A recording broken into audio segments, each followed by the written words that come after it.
Olá pessoal, tudo bem? A aula de hoje é para a turma da disciplina Teorias da Administração e Gestão Empresarial. E no tema de hoje, que é a aula 6, a gente vai falar sobre abordagem comportamental. A primeira coisa, eu queria ressaltar com vocês que para a gente conseguir falar sobre esse tema, é fundamental que vocês tenham compreendido, que vocês tenham lido a aula da semana passada, né, que seria a aula que vem antes dessa, que é quando nós falamos sobre o experimento de Hawthorne, sobre a abordagem humanista de Mayo. Então, eu estou partindo do pressuposto que vocês leram esse conteúdo, que vocês estudaram, fizeram a atividade proposta, e aí a gente consegue, então, trabalhar no tema de hoje, que é a abordagem comportamental, que, na verdade, já começou a ser falada nessa aula anterior, tudo bem?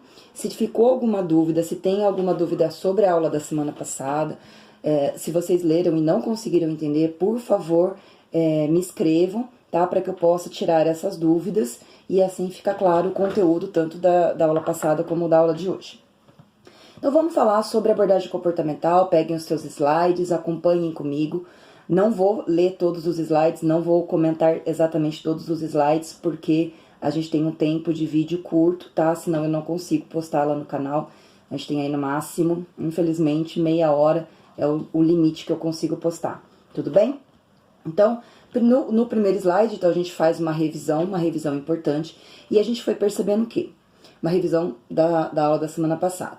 Que a partir do experimento de Hawthorne, da teoria das relações humanas, as empresas começaram a perceber que pagar apenas salários para os funcionários não era um fator que gerava uma grande motivação e nem fazia com que as pessoas produzissem mais, né? Então, as teorias das relações humanas identificou que existiam aspectos psicológicos e dinâmicas de grupos sociais que influenciavam no comportamento dos trabalhadores, dentro da organização informal, que paralelamente atingia a organização formal. A gente vai evoluir agora mais um pouco para compreender o tema dentro da abordagem comportamental, pela qual você poderá aprimorar a sua compreensão sobre essa dinâmica da organização e os subsistemas que estão relacionados à teoria comportamental, que são a comunicação, a motivação, a liderança e os trabalhos em grupo, tá?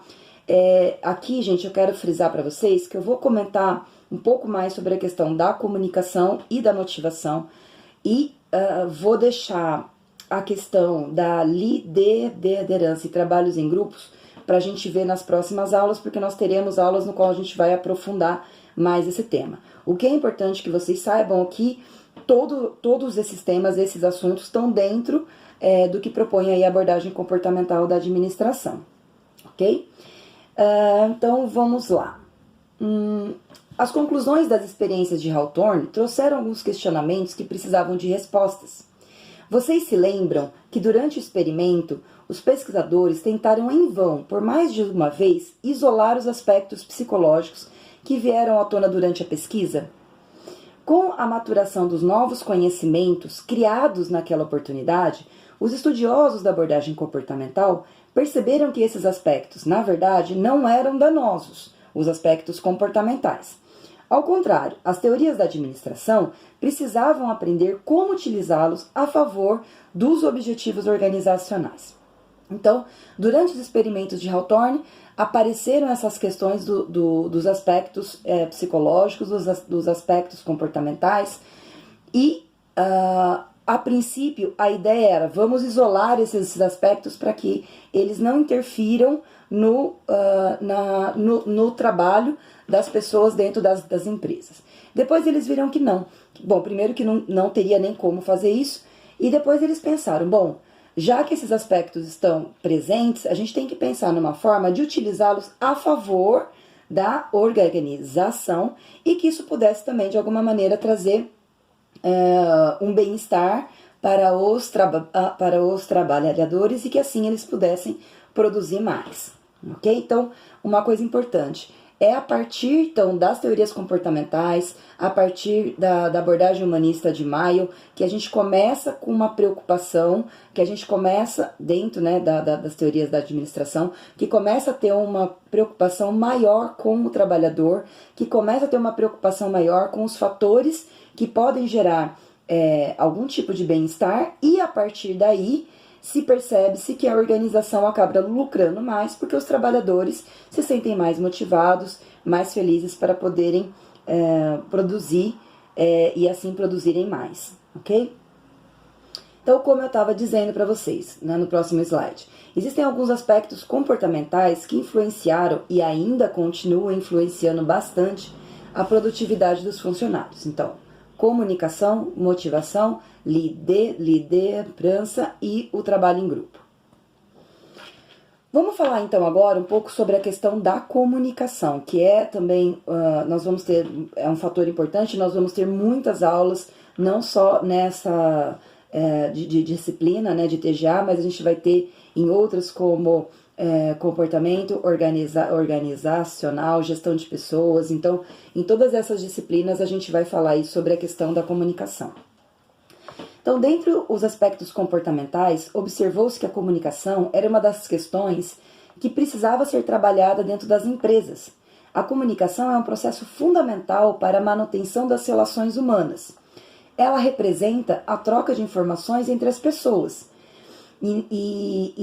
Bom, o que a gente precisa para uma boa comunicação? De um código para formular a mensagem, um canal para o envio dessa mensagem e a recepção da mensagem, que é decodificada e interpretada, e depois de um feedback como resposta de retorno sobre a forma que a mensagem foi compreendida.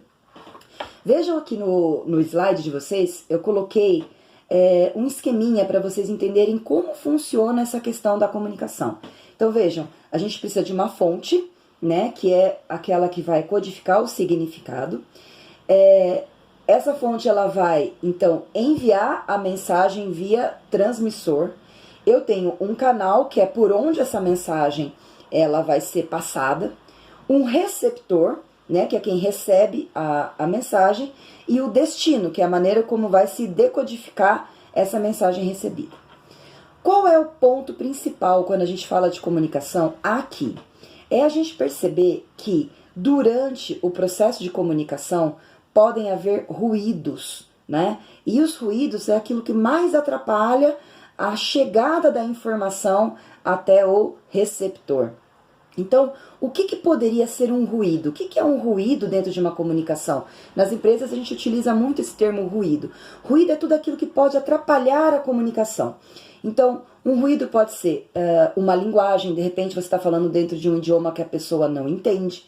Pode ser sinais que a pessoa não compreende, símbolos que a pessoa não compreende. Pode ser um barulho externo, pode ser um e-mail mal escrito que a pessoa não consegue entender qual é a informação que você quer passar. Às vezes tem pessoas que escrevem e-mails muito longos, né? Tem pessoas que colocam muitas informações dentro de uma mensagem que poderia ser pequena. E isso pode também ser um ruído, pode causar problemas na comunicação.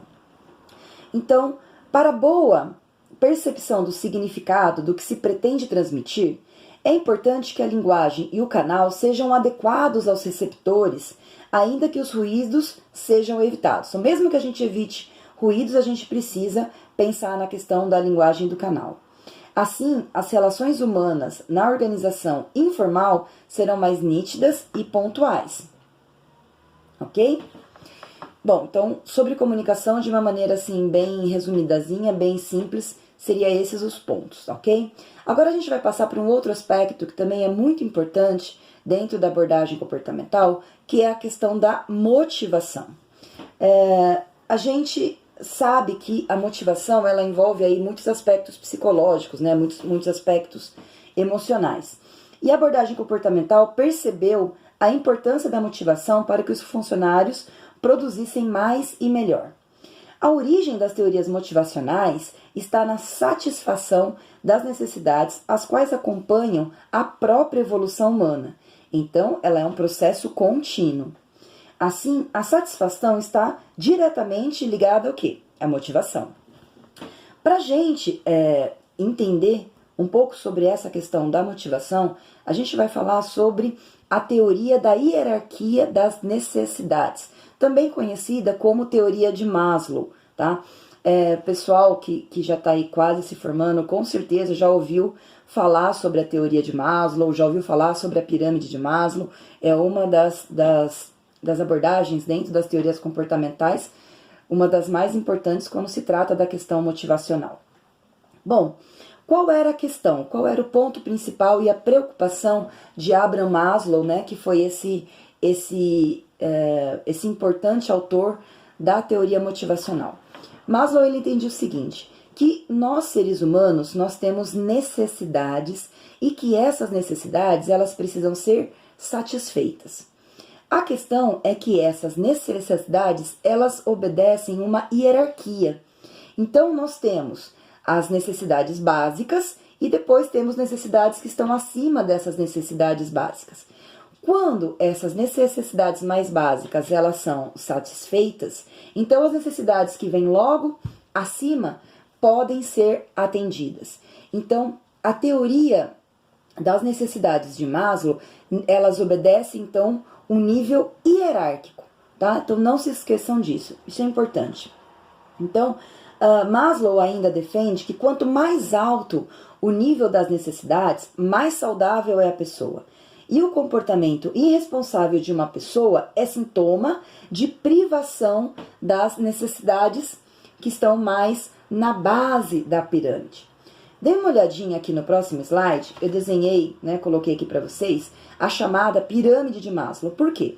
Maslow utilizou o desenho dessa pirâmide para demonstrar esse nível hierárquico pelo qual as necessidades elas são satisfeitas. Então vejam que na base da pirâmide de Maslow, lá embaixo, ele fala das necessidades fisiológicas. Então, necessidade de respiração, de comida, de água, de sono, homeostase, excreção. Então, são as nossas necessidades, são as necessidades básicas do nosso organismo, as necessidades que nós precisamos para manter o nosso organismo vivo, ok? Logo acima, depois que nós temos essas necessidades entendidas, vem a necessidade de segurança, né? Então, segurança do corpo, segurança em relação ao emprego, de recursos, necessidade de segurança da família, de saúde, né? A segurança de que você está dentro de um ambiente, por exemplo, quando a gente volta para a questão das empresas, a necessidade de saber que eu estou trabalhando dentro de um ambiente organizacional que está me oferecendo a segurança necessária para que eu possa realizar um bom trabalho, um ambiente que tem, por exemplo, um programa contra incêndio, que tem as seguranças mínimas, caso, né, aconteça algum incêndio, tenha como lidar com isso. Eu preciso me sentir seguro de que eu tenho equipamentos de trabalho, por exemplo, né, que esses equipamentos podem garantir alguma segurança caso sofra algum acidente. Então, essas necessidades de segurança, ela vem logo acima das necessidades fisiológicas. Depois, quando essas duas necessidades elas são atendidas, eu venho para a questão das necessidades que ele chama de amor ou necessidades de relacionamento, que são a questão da amizade, da família, da intimidade, da socialização. Então, são aquelas necessidades que têm um cunho mais social. Todos nós, seres humanos, precisamos de relacionamentos sociais. Podemos ver, agora que a gente está passando aí por essa epidemia aí do coronavírus, né, o quanto é difícil esse isolamento social, né, passa por uma dessas necessidades que são de ordem humana, que já dizia aí Abraham Maslow. Depois, logo acima, nós temos a necessidade de estima, né, que é a questão da confiança, conquista, respeito do outro, respeito aos outros, reconhecimento, valorização. Então, as empresas também precisam trabalhar com essa questão do reconhecimento dos seus funcionários, porque também está dentro das necessidades do ser humano. E E depois, né, logo acima, teria a questão da realização pessoal ou autorrealização, que é a criatividade, a espontaneidade, solução de problemas, autonomia, liberdade, para que a gente possa realizar. Quando a gente fala aqui, então, sobre a teoria de Maslow, é importante que vocês pensem o seguinte, gente. Imaginem, por exemplo, que você está dentro de uma empresa e você vai fazer uma campanha motivacional. A gente precisa pensar que, dependendo do cargo que a pessoa ocupa ou qual é a função, as necessidades desses funcionários nem sempre são as mesmas. Então, se uma pessoa, por exemplo, trabalha numa função onde ela já ganha um bom salário, onde ela já ganha um salário razoável, isso significa que a gente compreende que as necessidades básicas, que é a necessidade de segurança, né, que essas pessoas precisam, que elas já são atendidas, né? Que a questão do dinheiro não vai ser um fator motivacional tão grande para uma pessoa que já tem um salário bom, quanto seria para uma pessoa que talvez aí ganhe um salário mínimo ou até menos, ou um pouquinho mais, né, do que isso.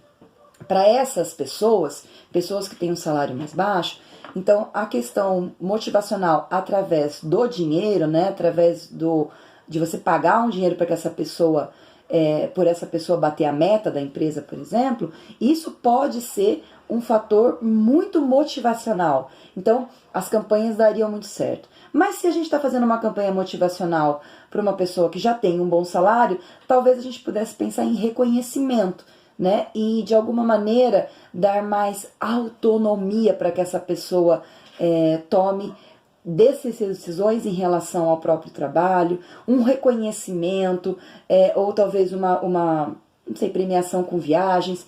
Então isso seria um fator que iria motivacionar com certeza muito mais essa pessoa do que premiação financeira única e exclusivamente, ok? Bom, então também sobre teoria de Maslow, assim, bem rapidinho, tá? Resumido, depois seria importante que vocês pesquisassem um pouquinho mais sobre esse assunto. Nós temos também a teoria dos 2 fatores de Heisenberg, que são teorias também muito importantes, que costumam cair bastante em concursos públicos, tá? Então fiquem atentos a isso. Outra teoria da motivação bastante conhecida é a teoria dos 2 fatores desenvolvida por Heisenberg, que ele categoriza em fatores que influenciam no desempenho. E aí ele dizia que então são 2 fatores que vão influenciar no desempenho das pessoas no trabalho: fatores higiênicos e fatores motivacionais.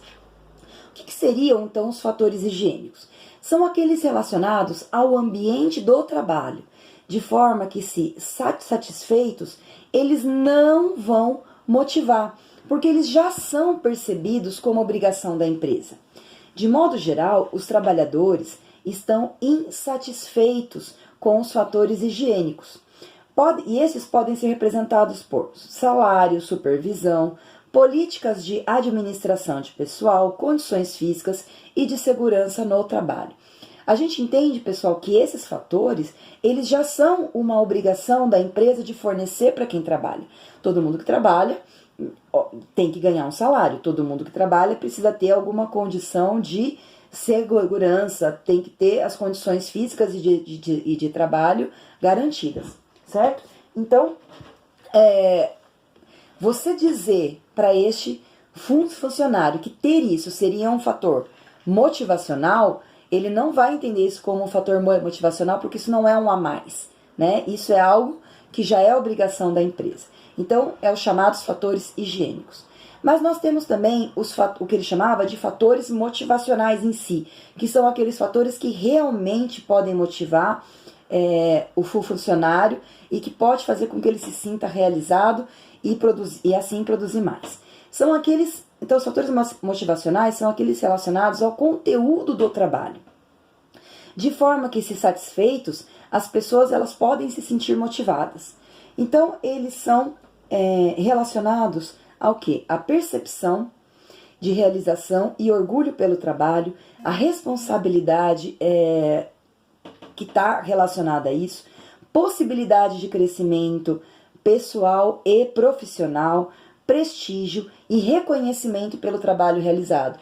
Vejam que tem muito a ver com o que Maslow, né, já falava aí em relação às necessidades humanas. Então, a teoria dos dois fatores, então ela vai enfatizar que esses pontos, reconhecimento, valorização, autonomia, liberdade para poder realizar o trabalho de maneira criativa, premiações, isso seriam fatores que de fato poderiam motivar as pessoas, ok? Bom, aí eu coloquei aqui, resumindo, né?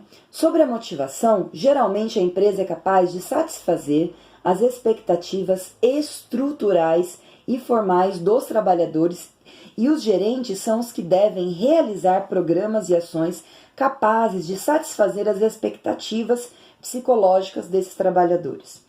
Falando em gerentes, vamos ver algumas questões relacionadas ao tema liderança, que é um tema também bastante importante dentro das abordagens comportamentais. E aqui, pessoal, como eu disse para vocês, não vou falar sobre todos os aspectos, mesmo porque é um tema muito amplo, nós temos aí muita coisa para falar sobre esse assunto, mas fiquem tranquilos porque nós teremos outras aulas para aprofundar melhor esse tema. Por enquanto, a única coisa importante que eu quero que vocês saibam é que existem algumas teorias que falam sobre a questão dos estilos de liderança e que dentro da abordagem comportamental ela se apresenta em 5 tipos. Quais são?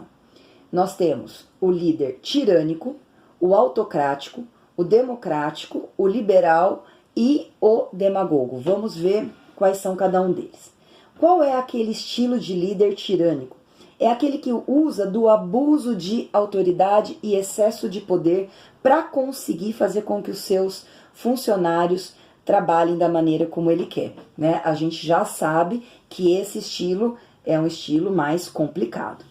Nós temos também o líder autocrático, que é aquele que faz a centralização de poder e as decisões em si. Então, todo o poder e toda a decisão sobre como trabalhar tem que partir dele. Ele é centralizador, ele tem muita dificuldade em delegar funções. Nós temos o líder democrático, é aquele que trabalha com a divisão dos poderes e decisões entre chefes e grupos. Então, o líder democrático já é aquele que vai consultar a sua equipe, é aquele que vai permitir com que a equipe participe das tomadas de decisões.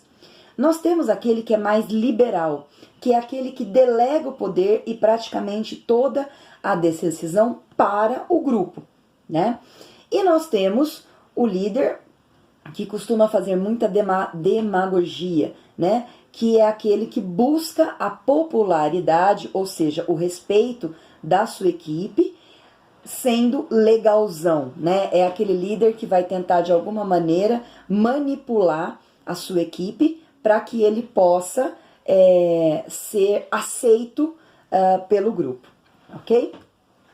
Então, os estudiosos da administração se concentraram em compreender os 3 estilos centrais, o autocrático, o democrático e o liberal, sendo que as 2 posições extremas, tirania e demagogia, não são convenientes ao ambiente empresarial.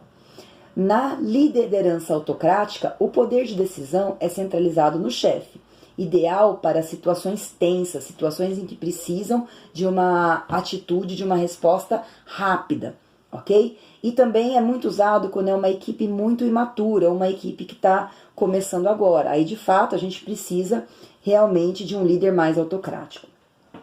Já na liderança liberal, o poder de decisão é delegado para o grupo e pode ser praticado em atividades em que os trabalhadores têm alto grau de formação e de especialização.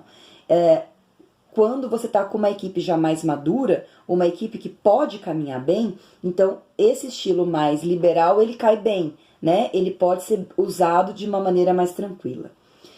E o estilo de liderança democrática é mais comum, pois é aquele que vai equilibrar o poder de decisão entre o chefe e o do grupo, né? Então, quando a gente percebe também que é um grupo que já está um pouco mais maduro, que dá para caminhar, o chefe, então, o líder dele pode utilizar esse estilo. E aí ele possibilita a participação ativa dos trabalhadores e em ações que são acompanhadas aí pelo líder, ok? Pessoal, depois eu tenho aqui mais alguns estilos, tá? Eu não vou ler, a gente não tem mais tempo para isso. De qualquer forma, eu quero que vocês deem uma olhadinha nesses outros slides para que vocês possam estudar e não ficar sem o conteúdo, tudo bem? Eu postei depois para vocês no último slide mais uma atividade para vocês fazerem, lembrando que essas atividades que eu estou postando para vocês no slide tá validando presença durante esse período de quarentena aí do coronavírus, tá? É importante que vocês façam essas atividades porque ela vai convalidar a presença de vocês na aula. Então, assistam mais esse vídeo que eu coloquei, é um vídeo aqui do YouTube. Assistam esse vídeo, anotem algumas coisas que vocês consideraram importantes e depois façam isso no caderno, porque assim que voltarem as aulas eu vou passar um visto, eu vou validar a presença de vocês. Caso vocês tenham dúvidas, por favor, me escrevam, não ficam com dúvidas, para que a gente possa dar continuidade ao semestre, tá bom? Beijo para vocês, até a próxima.